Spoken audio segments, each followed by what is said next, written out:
abusia nanu ada na Ghana finance minister Kesel Atoforsen edi Ghana 2026 budget emunsem ebeto hono a abusia chese ugbowrem budget mudie dia na utie ensem ahodo a Kesel Atoforsen edi to ho dia na ese budget no emu hwam yie pa na ese 2026 dia ya de se oma project Ghana towards a good path na nya asem ketua na enioma bebre na Kesel Atoforsen kan 2026 budget nim ebifa ekwan ahodo a omo beyi ewo man ni musanso na hospitals ahodo schools ahodo any project akese women's bank any de keka ho nyina promises ahodo a His Excellency John Dramani Mahama promise Ghana fo nyina no na eho asem ewo 2026 budget nim na emu edo say emu nye do finally honabo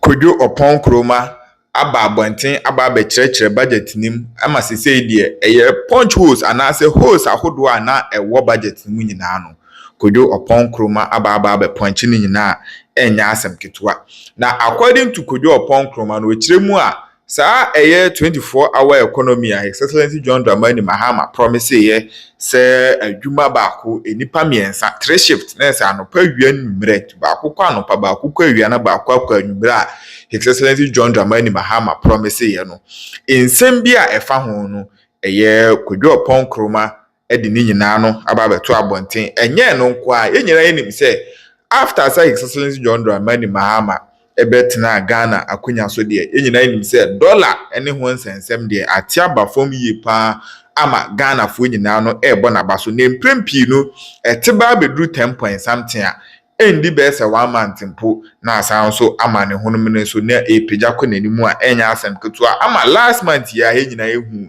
a drastic reduction na free 12 point something eba 10 point something na so finally dollar no ashase rise as si amene kasa abusua ene nam 11 point something dienti a dollar no ekwa na asaba despite sika hodo a NDC amanyuku no ede akwa akugure mu nyina no Kojo Opon Kroma akyerɛkyerɛ no mu nyina enye no nko a ensem foforo na eka ho a ni nyina no na ewo 2026 NDC budget anase Ghana budget nim no Kojo Opon Kroma kyese wa kyerɛkyerɛmu ene kwan ahodo a according to Kojo Opon Kroma no kyerɛmu a NDC amanyuku no pese omodaada oman Ghana for na abusua yebebo awuram ne akwa kotie nsema ahodo a kan nyina na emum yebese se wonya subscribe ya ni die kwan so na abomode ano subscribe na afin so akyerɛ wadwen comment section honom yenko tie nsem ni nyina yeba de aka nyina no yede atom so. What the 24-hour economy is about. It was supposed to be the answer to the productivity, growth, and unemployment structural problem we have in this country. First of all, in running an economy, you want to get the entire macro environment stable. And then you want to introduce initiatives that really allow the economy to grow, people to find jobs, people to make money, and improve their quality of life. In our day, we introduced as one of our major interventions what we call the One District, One Factory program. Right. And they argued that it wasn't strong enough and that if they come to power, they will move it out and then replace it with what they call the 24-hour economy program, which was supposed to be the program that will ensure that we will triple productivity. So the same one job that one person does or the one production cycle will now be tripled. So that's how they explain it. One job, 3 jobs. I mean, like one job, 3 people, 3 shifts. And at the time, we were having a big debate about the fact that it is not fit for purpose. It will not work. But at the time, we were a very unpopular party, let's be honest with it. Cost of living was way through the roof. And once people are feeling the pinch, there's not a thing that you say that, majority of people will listen to. So no matter how hard we try to explain to the people of Ghana that this template they are putting on the table is not superior to the one D1F and will not work, we're not listened to, no problem. We were voted out. They've been in power for getting to the end of their first year now. And if you observe how it is going, I can tell you in all confidence that there's not much that is going to happen with this 24-hour economy by the time their 4 years are done. And the people of Ghana will find out that it was an exercise in deceit, just aimed at hoodwinking young people into voting for them, because they knew very well that this thing was not feasible. But because they also knew that the unemployment, challenge was very high, what they then sought to do was to sell it to people. Look the young people of Ghana in the eye and tell them this on truth, that one job will be done by 3 people over 3 shifts. And they knew it wasn't true. Why can it not be done by 3 people? Because the first thing that you need to do is to answer the question of demand. For all the industries or the jobs that have 24-hour demand, no government needs to, literally stimulate or compel them to work for 24 hours. If the demand is not there, even if you gave a factory free electricity and he doesn't have demand for his products, and he produced and filled his warehouse, and there's no demand for it, next month he won't produce. So there's a fundamental flaw in the construct of their 24-hour economy program, and especially as they claim it is the solution to the question of productivity and unemployment.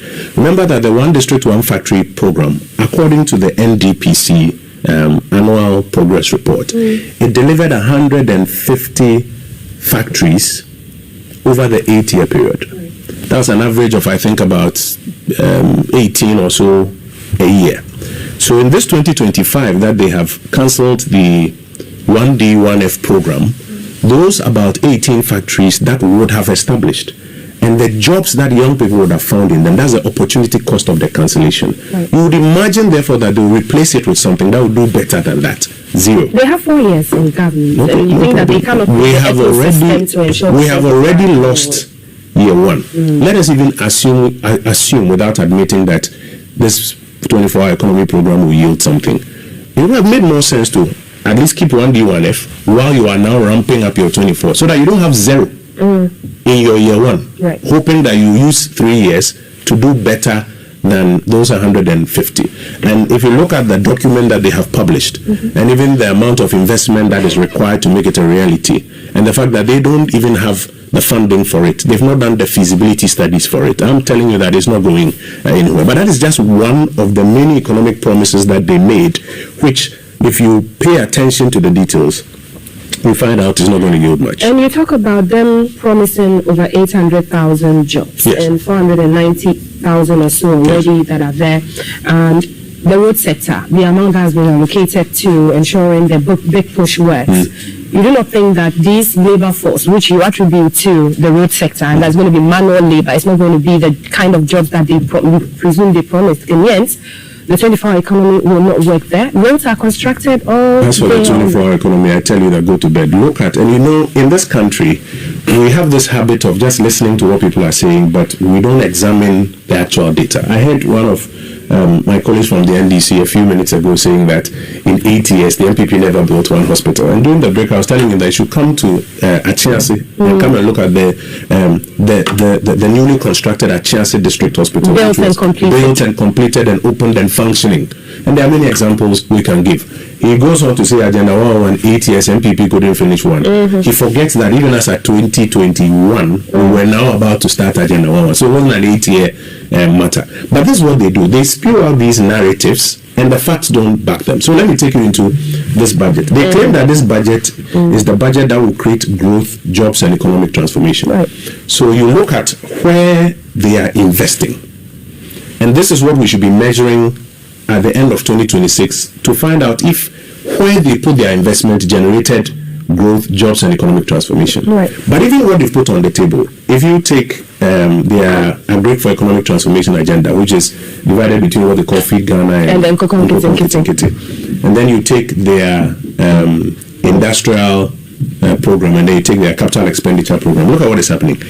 So on the capital expenditure program, they announce, like Trump will say bigly, that they are going to create 800,000 jobs.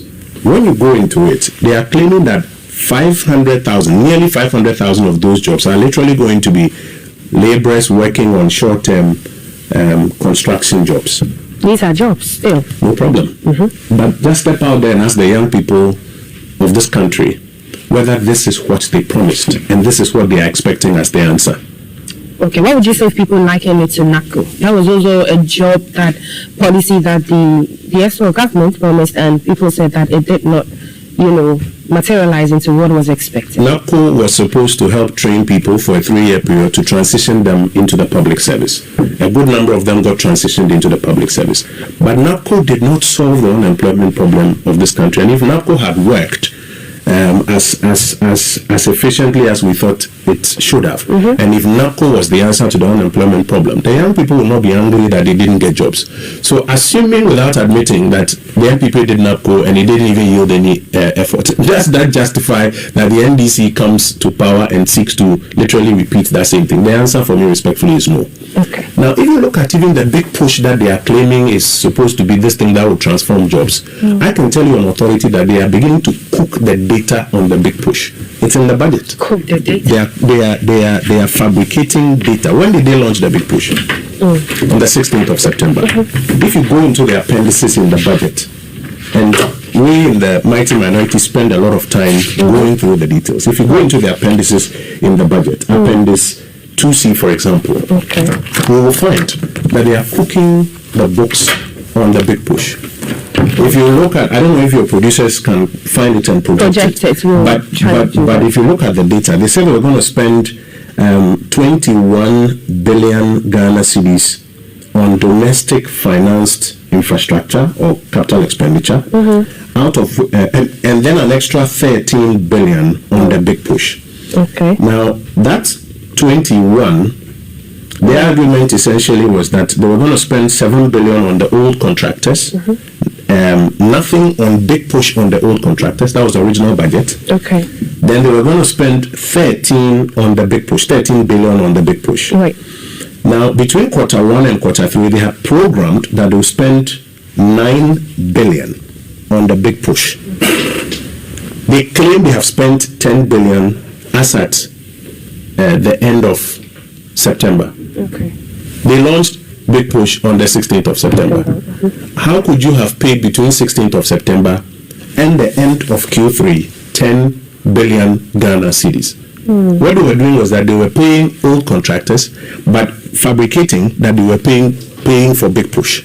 Okay. In fact, if you go into the upper levels of the data, under the domestic finance, where they said they will not pay any of the old contractors, they are now saying that they will pay the old contractors 3 billion, when old contractors were in their original contemplation of Big Push were not supposed to be part of it. What is even worse, as at quarter 3, they have paid out of the mineral royalties flows, they have paid about 5 billion cedis. Right. This is what they are reporting now that they have paid. They are claiming that by the end of the year, the 5 billion, and Titi, please listen to this, the 5 billion that they have paid, it will reduce to 4.1. How do you reduce money you have paid already?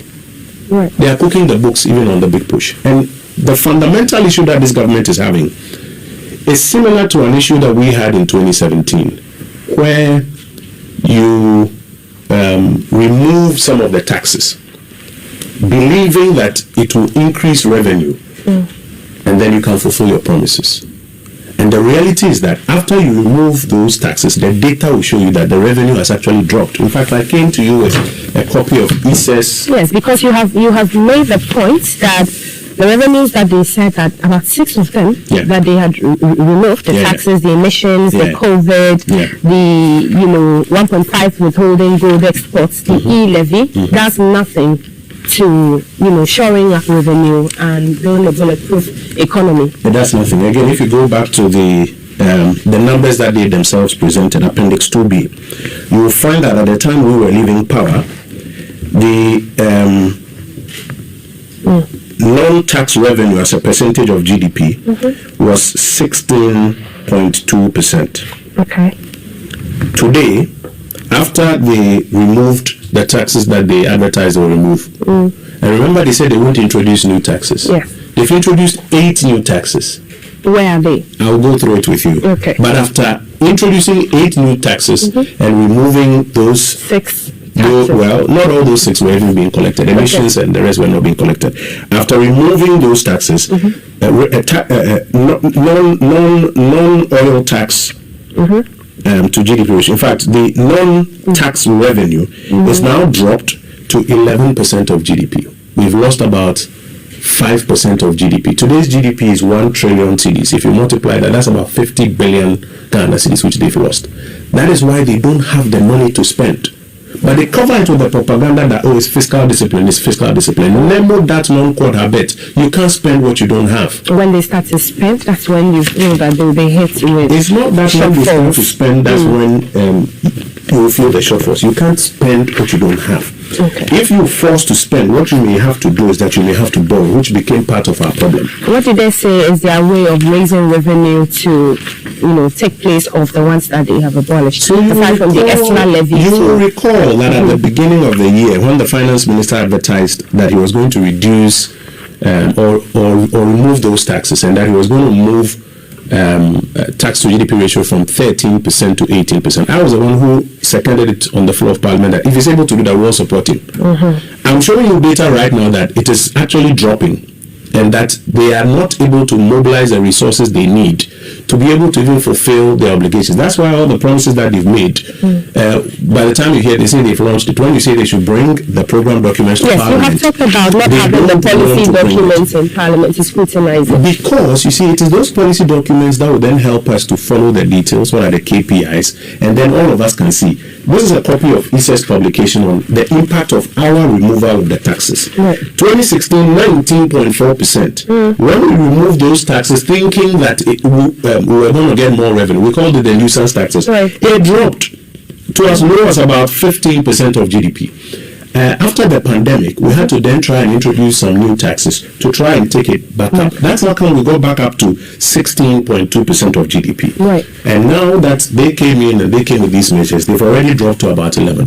It's not hatred or partisanship, but if we will stop the politicization and pay attention to the data, we'll find out that we're doing ourselves a lot of harm. So their fundamental problem is that they've played politics with the revenue measures. They are not able to mobilize the resources, and that's why they are not able to fund all the things that they've been talking about. And I say again that it's a year of the government, and you don't anticipate that they will be able to shore up revenue to be able to roll out these policies like the job creation. They're already distributing the checks for the Nkukong Kitingiti. They launched, first of all, Nkukong Kitingiti was budgeted in the 2025 budget. They didn't do anything about it. One day to the reading of the 2026 budget, then they launched Nkukong Kitingiti. How much productivity has gone into it? How much work has gone into it? How much has been spent on it?